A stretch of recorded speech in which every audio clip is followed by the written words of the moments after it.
I'm Jacob Jackson, and this is my Biology 102 final project. I'm an economics major, and it is considered a liberal arts and sciences degree here at KU.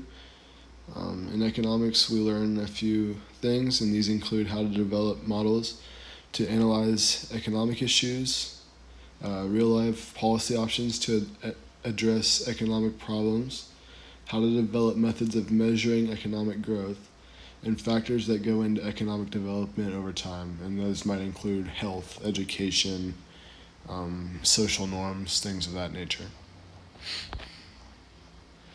So the first major scientific concept that applies well to economics is that the scientific method. The scientific method is the process through which questions are answered and hypotheses are tested here or in science classes and in science in general. This is especially apparent when new economic policies and styles are proposed and implemented. A good example of the use of scientific method in economics is the proposition and implementation of Marxist socialism.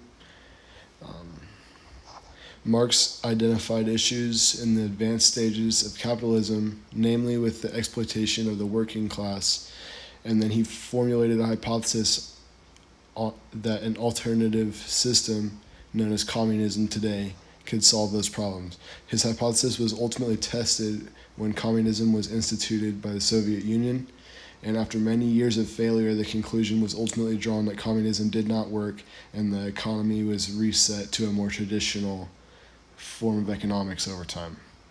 And this shows that the scientific method is used in economics, but also that the consequences of testing a hypothesis within economics can be severe or pay off massively.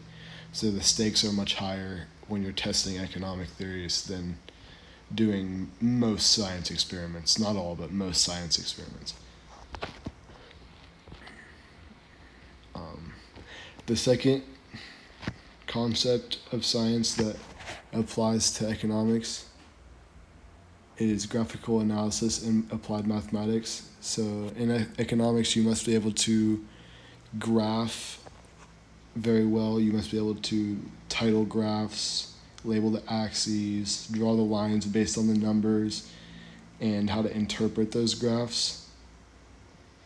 And then based off of those interpretations, you can analyze whether your economic model functions properly or not. If the model functions properly, you draw the conclusion that it works, and if the model does not function properly based on your graphical analysis, you can draw the conclusion that your model does not work.